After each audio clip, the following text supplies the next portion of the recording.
The Spirit in the Body by Robert Crosbie. Letter 15.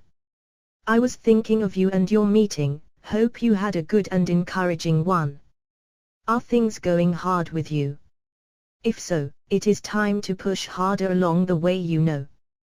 That will inevitably destroy all obstacles, and if persisted enduring stress generates and maintains greater powers of resistance. Everybody on the path goes through similar obstacles. By having them and overcoming them, you become teachers with knowledge of how to help.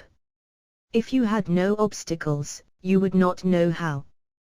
Thank karma for obstacles.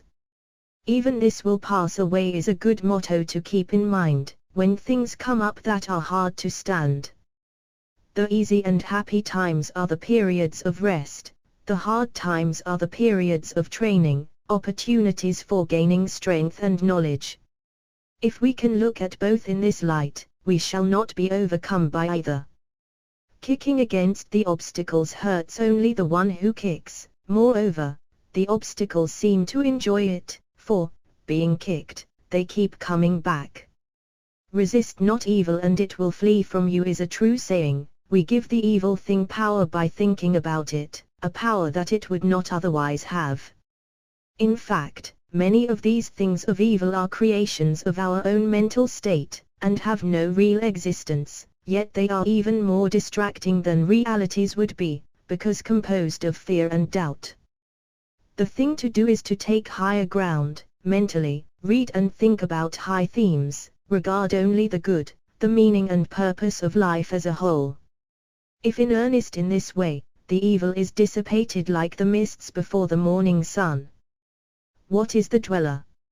It is the combined evil influence that is the result of the wicked thoughts and acts of the age in which anyone may live. And when the student has at last gotten hold of a real aspiration and has also aroused the determination to do and to be, the whole bent of his nature day and night, is to reach out beyond the limitations that have hitherto fettered his soul.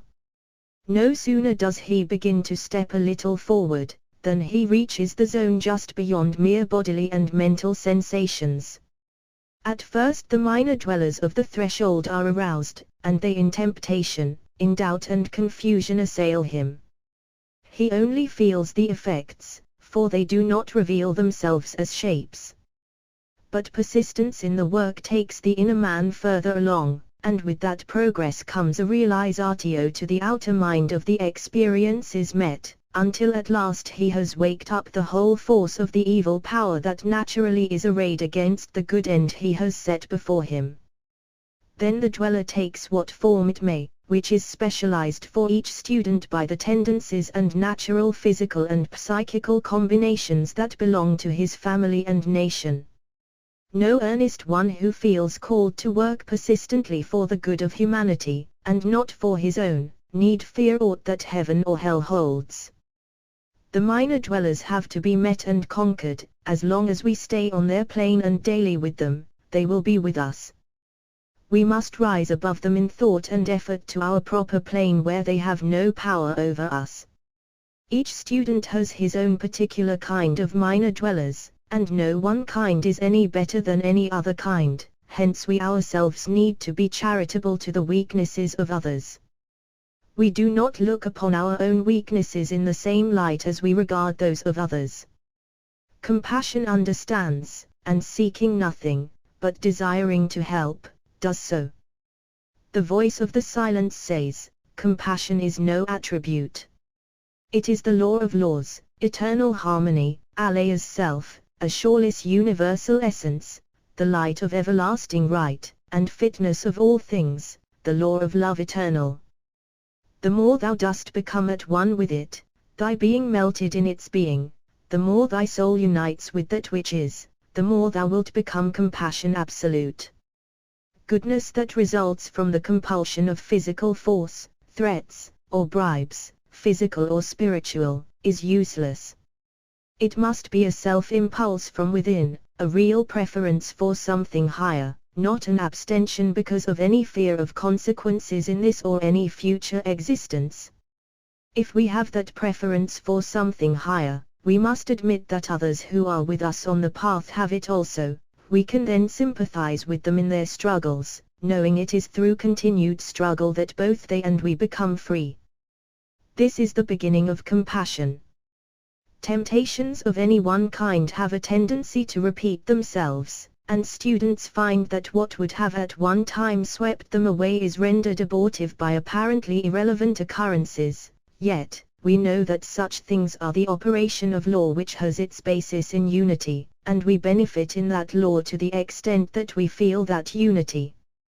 If masters are the ideal and goal for which we strive, we should endeavor to imitate them, insofar as we are able to conceive of their attitude toward probationers, their disciples, and struggling humanity. I did sit up and take notice of the last pamphlet. It is to the point. You know when a thing is to the point theosophically, and knowing which you shall never again fall into error, unless you are off your guard, or perchance close your eyes. But what a glorious thing it is to know where the right road lies. Whatever else may be doubtful, that is sure. And to feel that you are able by your surety to point out the way to others. Help of that kind is greater than all other kinds put together. I am so glad that business looks good in prospect. What you have done in so short a time after establishment is most encouraging, and I hope it will all turn out better than your highest hopes could express. Everything must turn out for the best if we do the best we can with what we have all the time, that is, do our duty by every duty. With this, your help is just as essential as mine, as things are, and both are mutual. So may it ever be, through the centuries.